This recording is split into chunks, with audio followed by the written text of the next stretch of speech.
नमस्कार, राधे राधे। तो कैसे हो आप सब? आई होप आप सब बढ़िया होंगे, मस्त होंगे, एकदम बिंदास होंगे।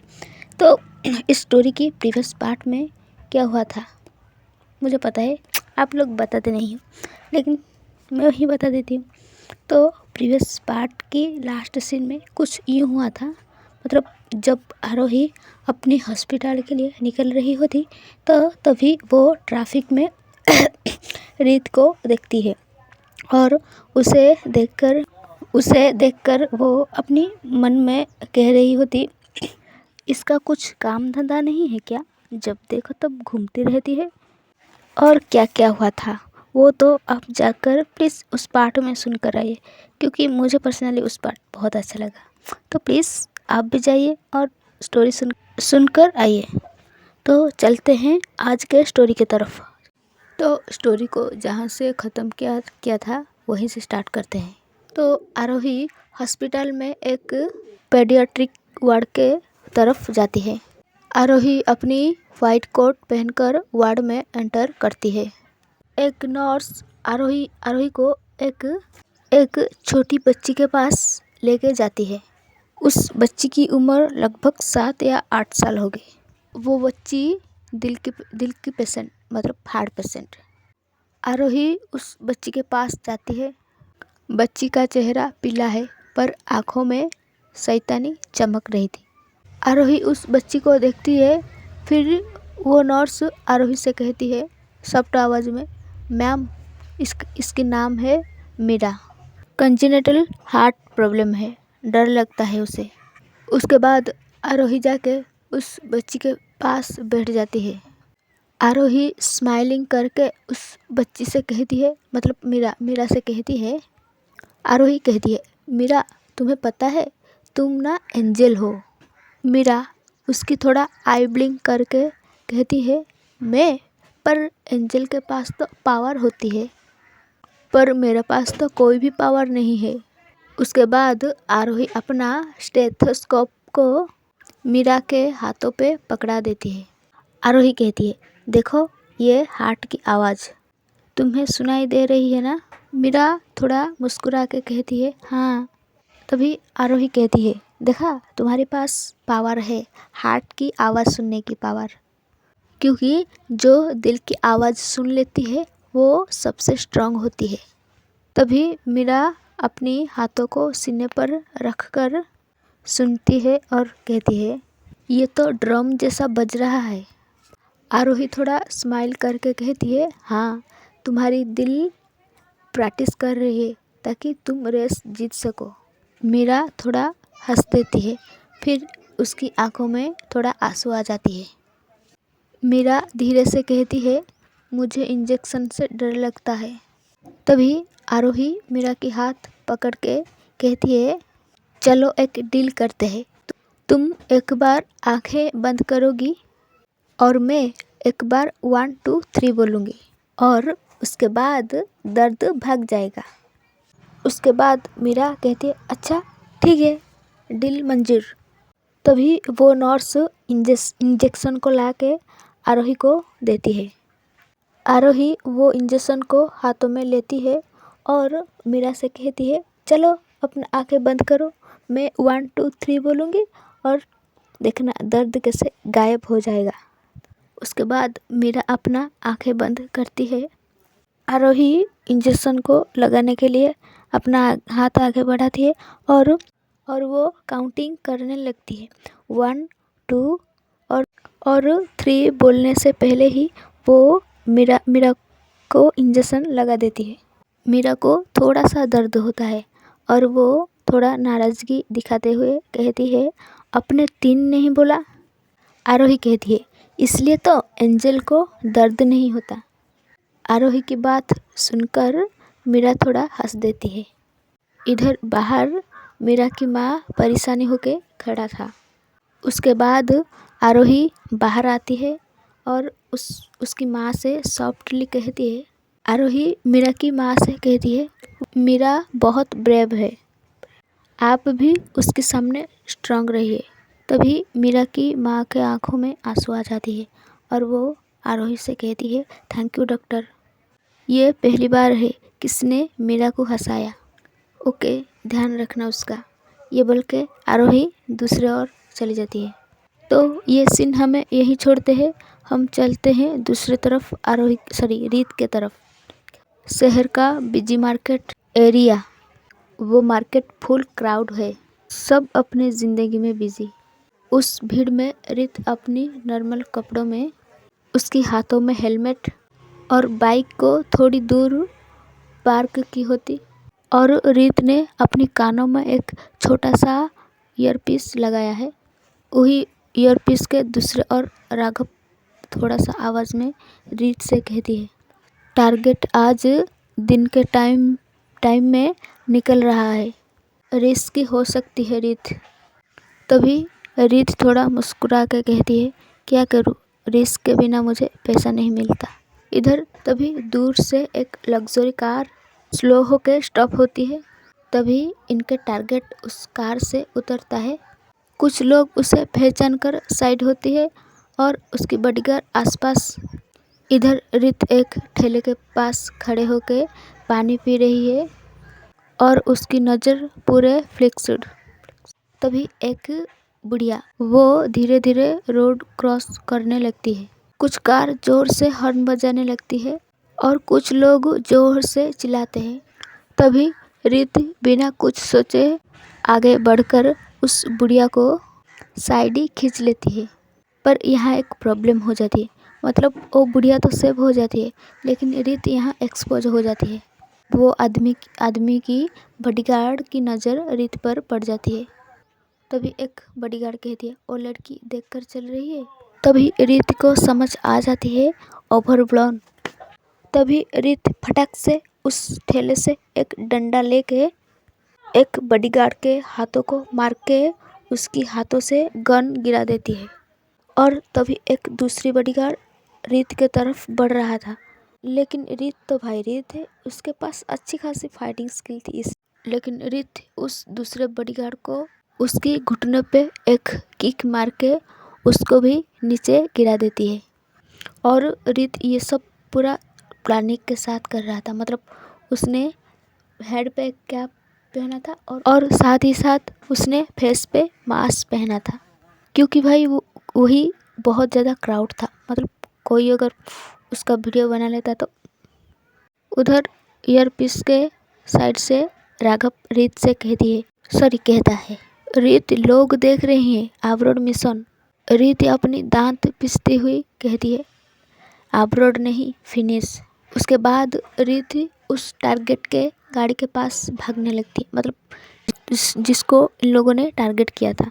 रीति फुल स्प्रिंट में उसके पीछे भागती है। ट्रैफिक के बीच जिंग जांग रीति अपनी बाइक को स्टार्ट करती है। वो फुल तेज़ से बाइक को स्टार्ट करके और फुटपाथ पे जितने भी गाड़ी थे उन सारे गाड़ियों को कट करके वो उस टारगेट के आगे अपनी बाइक की ब्रेक लगाती है। रीति को देखकर उस टारगेट गिर पड़ता है। तभी वो टारगेट घबराते हुए डरे हुए रीति से कहता है, जो बोलूँगी वो करूँगा, जितना पैसा चाहिए उतना पैसा दूँगा।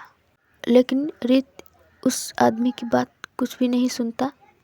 रीत अपनी उंगली को ट्रिगर पर रखती है, पता नहीं उसको क्या होती है, वो रुक जाती है। उसके बाद रीति कोल्ड आवाज़ में कहती है, आज तुम्हारी किस्मत अच्छी है, पर तुम्हारी गंदी किस्मत का बिल बाकी है।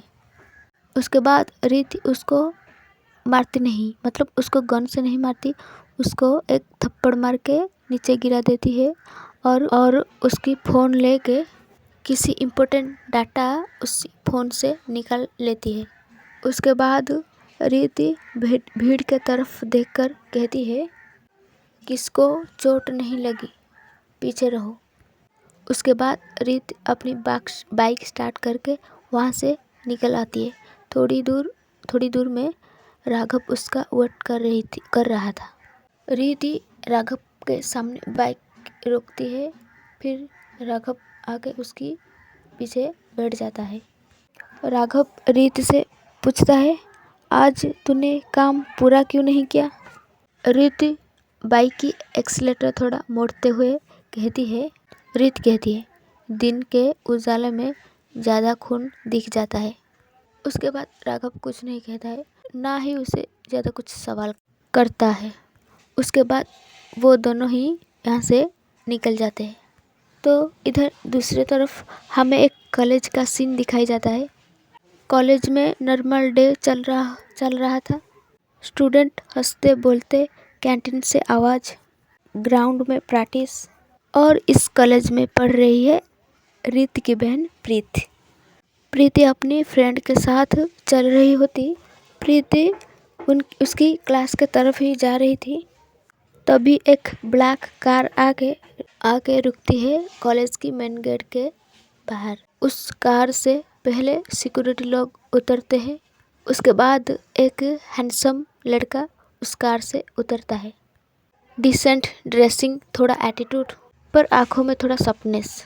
तभी उस कॉलेज की प्रिंसिपल आगे बढ़कर उसे वेलकम करता है। वेलकम सर, कॉलेज के डोनेशन के लिए थैंक यू। वो लड़का फॉर्मल स्माइल देता है। फिर अचानक उसकी नज़र सीधा प्रीति पर पड़ जाती है।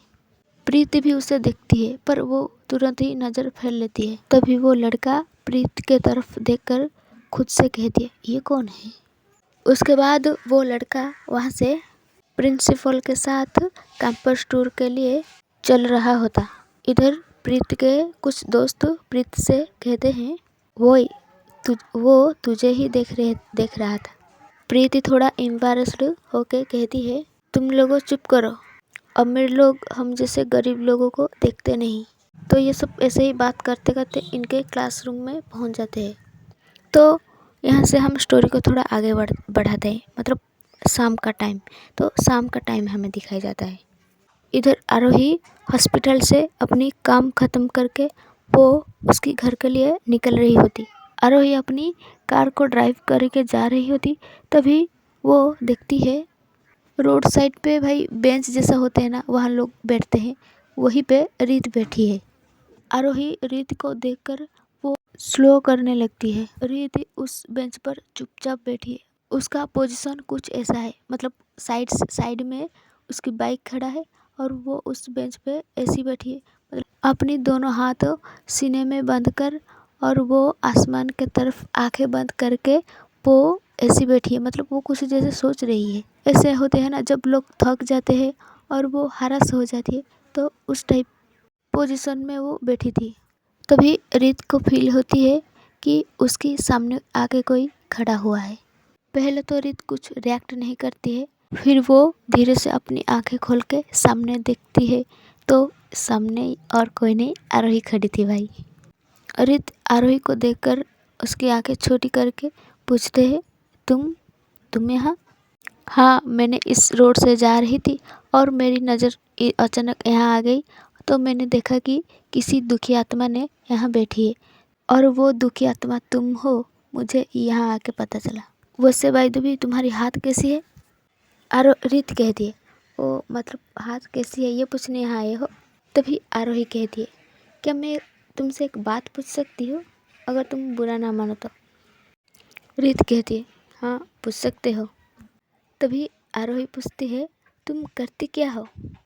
रीत थोड़ा उसके तरफ देखकर कहती है, मतलब?